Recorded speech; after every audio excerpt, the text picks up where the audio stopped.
धार्मिक पुराणों के अनुसार देखा जाए तो सुदर्शन चक्र सबसे विनाशकारी हथियारों में से एक है। भगवान श्री कृष्ण के सुदर्शन चक्र से जुड़ी कई कथाएं पुराणों में देखने को मिलती हैं। सबसे पहले श्री विष्णु के पास सुदर्शन चक्र था, लेकिन जैसा कि हम सभी जानते हैं कि श्री कृष्ण भगवान श्री विष्णु के 8वें अवतार थे। ये चक्र भगवान श्री विष्णु से भगवान श्री कृष्ण तक पहुँचा था। सुदर्शन चक्र के बारे में भागवत पुराण में बताया गया है कि ये चक्र किसी भी खोई हुई वस्तु को खोजने में बहुत मदद करता था और इसे सबसे भयंकर हथियार भी माना जाता था। इसका उपयोग भगवान श्री कृष्ण ने दुष्टों के क्रोधित होने पर उन्हें मारने के लिए किया था। लेकिन क्या हुआ जब सुदर्शन चक्र को अपने आप पर घमंड हो गया और तो और उसने हनुमान जी को भी रोकने का प्रयास किया था। तो आइए और जानते हैं।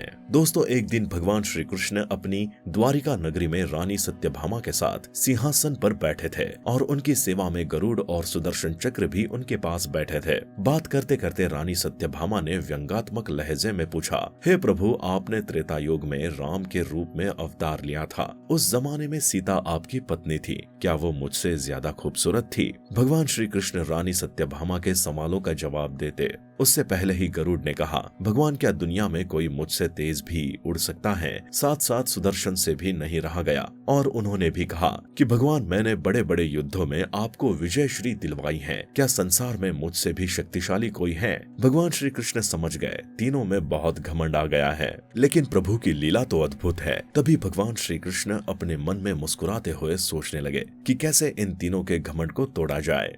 तब भगवान श्री कृष्ण ने एक निर्णय लिया और गरुड़ से कहा कि गरुड़, जाओ और हनुमान को बुलाओ। उन्होंने बताया कि भगवान श्री राम माता सीता के साथ उनका इंतजार कर रहे हैं।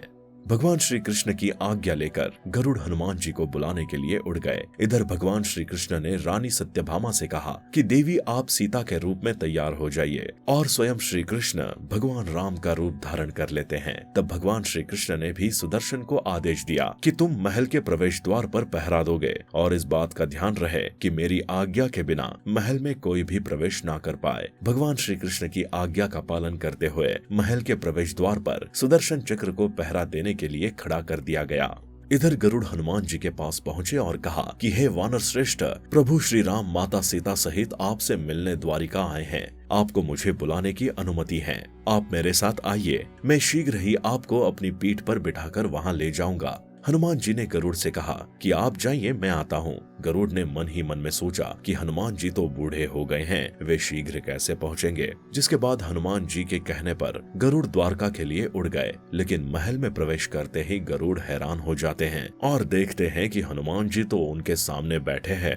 ये देखकर गरुड़ का सिर शर्म से झुक गया। तभी भगवान श्री राम के रूप में भगवान श्री कृष्ण ने कहा कि पवन पुत्र, तुम बिना अनुमति के महल में कैसे प्रवेश कर सकते हो? प्रवेश द्वार पर तुम्हें किसी ने नहीं रोका। तभी हनुमान जी ने हाथ जोड़कर सिर झुका लिया और सुदर्शन चक्र को अपने मुख से निकालकर प्रभु के सामने रख दिया। उसके बाद हनुमान जी ने कहा कि क्या कोई मुझे प्रभु से मिलने से रोक सकता है? इस चक्र ने मुझे रोकने की थोड़ी कोशिश की थी, इसलिए इसे अपने मुंह में रख लिया था। मैं आपसे मिलने आया हूँ, मुझे क्षमा करें। भगवान अपने मन ही मन में मुस्कुराने लगे और आखिरी में हनुमान जी ने हाथ जोड़कर श्री राम से कहा, हे प्रभु, मैं आपको पहचानता हूँ। आप श्री कृष्ण के रूप में मेरे प्रभु श्री राम हैं। लेकिन आज माता सीता के स्थान पर आपने किस दासी को इतना सम्मान दिया कि वो आपके साथ सिंहासन पर बैठी हैं? ये सुनते ही रानी सत्यभामा का घमंड चूर चूर हो जाता है। रानी सत्यभामा, सुदर्शन चक्र और गरुड़ का भी अहंकार चूर चूर हो जाता है। वे भगवान की लीला समझ गए थे। तीनों की आंखों से आंसू बहने लगे और वे भगवान के चरणों में गिर पड़े। भगवान ने अपने भक्त हनुमान के द्वारा ही अपने भक्तों का अहंकार दूर किया था।